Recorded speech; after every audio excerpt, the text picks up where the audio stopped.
Assalamualaikum warahmatullahi wabarakatuh. Saya Andi Nurfadila, CGP Angkatan 11 dari Kabupaten Bulukumba. Pada kesempatan kali ini, saya akan mempresentasikan demonstrasi kontekstual 1.4 penerapan segitiga restitusi.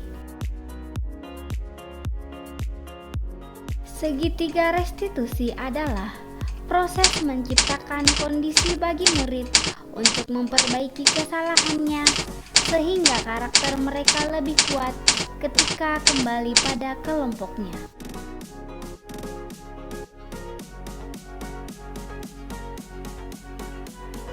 Tahapan segitiga restitusi. Tahapan segitiga restitusi terdiri dari 3. Tahapan yang pertama adalah stabilkan identitas. Tahapan yang kedua adalah validasi tindakan yang salah. Dan tahapan yang ketiga, menanyakan keyakinan.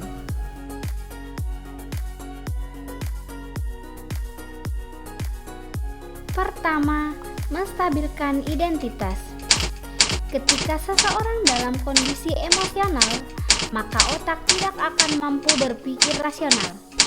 Saat inilah kita menstabilkan identitas anak. Anak kita bantu untuk tenang dan mencari solusi untuk menyelesaikan permasalahannya. Yang kedua adalah validasi tindakan yang salah. Pada langkah kedua ini, kita harus memahami dan menemukan kebutuhan dasar yang mendasari tindakan anak berbuat kesalahan. Menurut teori kontrol, semua tindakan manusia, baik atau buruk, pasti memiliki maksud atau tujuan tertentu. Ketika kita menolak anak yang berbuat salah, dia akan tetap dalam masalah. Yang diperlukan adalah kita memahami alasan mereka melakukan hal tersebut sehingga anak akan merasa dipahami.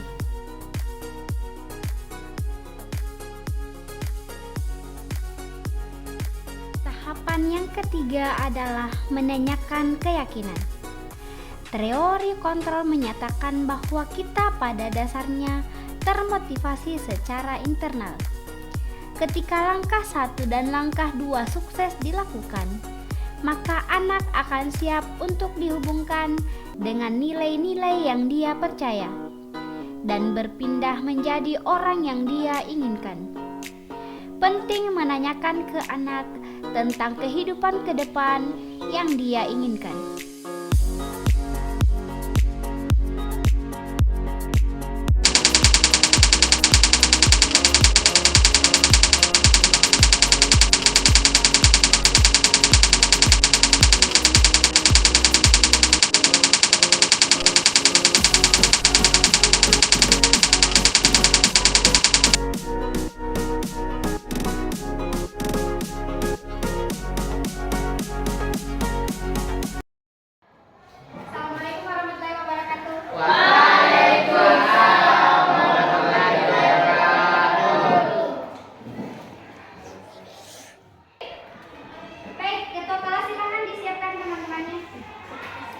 Siap.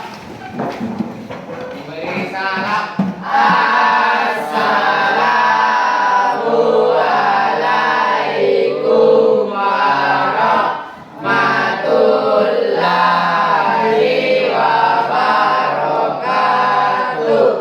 Assalamualaikum warahmatullahi wabarakatuh. Selesai. Yes, boleh berdiri dulu. Coba dicek pakaiannya sudah bagus, sudah rapi? Belum, Bu. Ya, boleh dirapikan dulu ya. Sebentar, kalau jam istirahat ke ruangan Ibu ya. Ibu mau bicara berdua dulu. Oke, silakan dirapikan bajunya dulu. Tidak, kenapa Ibu memanggil kamu ke sini? Ya Bu, karena saya di kelas tidak berpakaian rapi. Oke, tepat sekali ya. Jadi tadi Ibu melihat pakaian kamu itu tidak rapi, dan Ibu sebenarnya sering memperhatikan kamu. Ibu melihat kamu sering tidak berpakaian rapi ya. Baik, boleh ceritakan ke Ibu kenapa pakaian kamu bisa tidak rapi pagi ini?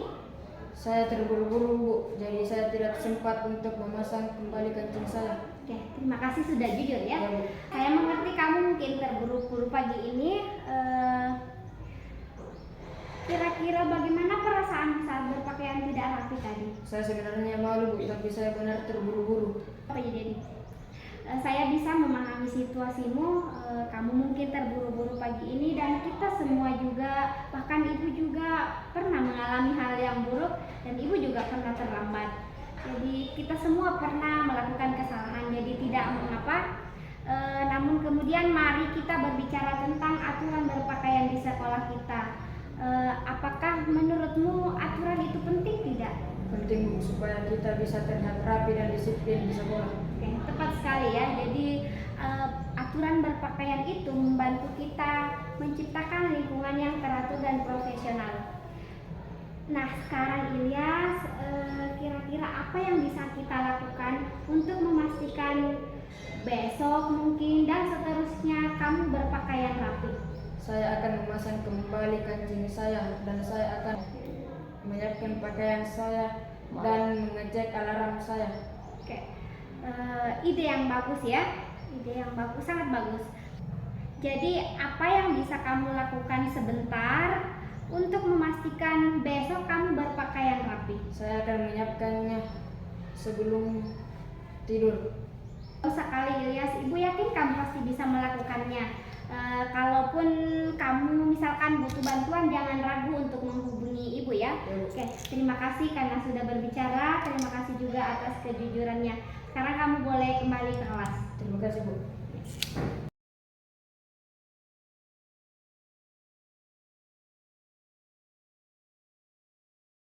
Baik, jadi pertemuan yang lalu kita sudah mempelajari tentang sel.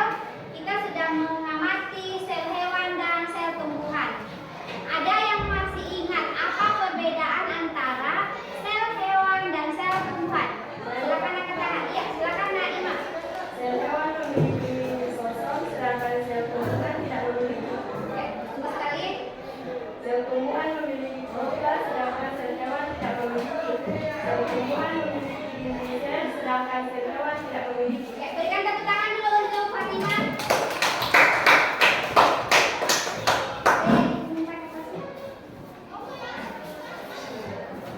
Ini Alena tadi yang melempar ya?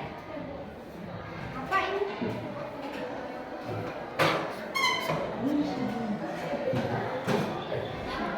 Oke, sebentar kalau istirahat, Alena tunggu ibu di ruangan ibu ya. Oke, baik. Oke, kita lanjut. Mohon maaf karena kejadian yang tadi. Jadi hari ini kita akan membahas lebih lanjut tentang perbedaan sel hewan dan sel tumbuhan. Alena, kamu tahu tidak kenapa ibu memanggil kamu ke sini? Mungkin di kelas saya tadi saling melempar kertas bersama teman saya. Iya, betul sekali. Jadi saat ibu menjelaskan tadi, ibu melihat Alena dengan teman itu saling lempar-lempar surat ya. Jadi saling berbalas surat percakapan. Nah, boleh ceritakan ke ibu apa yang terjadi tadi itu? Saya hanya ingin bertanya tentang pelajaran kepada teman saya. Terima kasih sudah jujur. Saya mengerti kamu mungkin ingin bertanya tentang pelajaran yang belum kami mengerti. Namun, mari kita bicara tentang tindakanmu. Bagaimana perasaanmu saat melakukannya tadi? Kalau saya merasa cemas karena tidak mengerti tentang pelajaran. Ibu mengerti perasaanmu itu. Semua orang pasti merasa cemas ketika tidak mengerti sesuatu. Namun, bagaimana menurutmu tindakanmu itu saling berbalas surat tadi dapat menjelaskan, dapat mempengaruhi proses belajar yang terjadi di kelas? Mungkin mengganggu teman-teman yang lain. Iya, betul sekali Naya. Jadi tindakan Alena tadi itu dapat mengganggu fokus teman-teman dan juga mengganggu suasana belajar. Terbukti tadi ibu sempat terhenti menjelaskan, jadi sangat merugikan teman-temannya. Nah, sekarang kira-kira keyakinan kelas apa yang telah Alena langgar? Baiklah, kamu sudah menyadari kesalahanmu. Sekarang, apa yang kira-kira bisa kamu lakukan jika lain kali kamu tidak mengerti tentang pelajaran di kelas? Mungkin saya ingin bertanya langsung kepada guru atau mencatat pertanyaan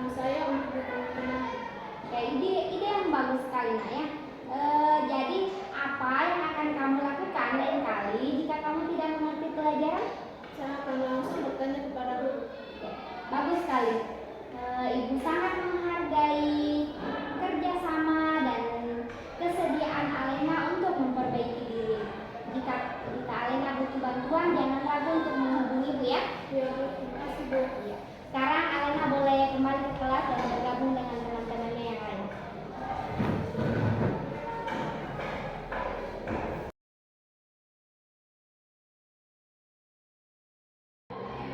Perkenalkan, nama saya Muhammad Nurilyas, saya dari kelas 8D. Saya salah satu murid dari Ibu Andi Nur Fadillah. Tadi di kelas saya berpakaian tidak rapi dan melanggar keyakinan kelas, yaitu disiplin. Sebelum berbicara dengan Ibu Dillah, saya sebenarnya takut dimarahi karena saya sadar telah melakukan kesalahan.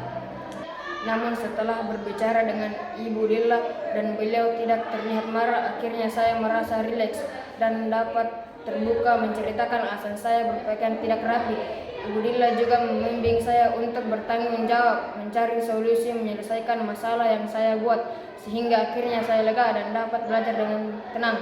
Terima kasih Ibu Andi Nur Fadillah SPD. Perkenalkan, nama saya Nur Alena Iliana, murid kelas 8E. Saya salah satu murid Ibu Andi Nur Fadillah. Saat melakukan restitusi tadi, awalnya saya sebenarnya takut dimarahi karena saya sadar telah melakukan kesalahan. Namun karena Ibu Dillah menggunakan nada suara yang lembut dan tidak terlihat marah, akhirnya saya merasa rileks dan dapat terbuka menceritakan alasan saya, yaitu lempar-lempar kertas tadi di kelas.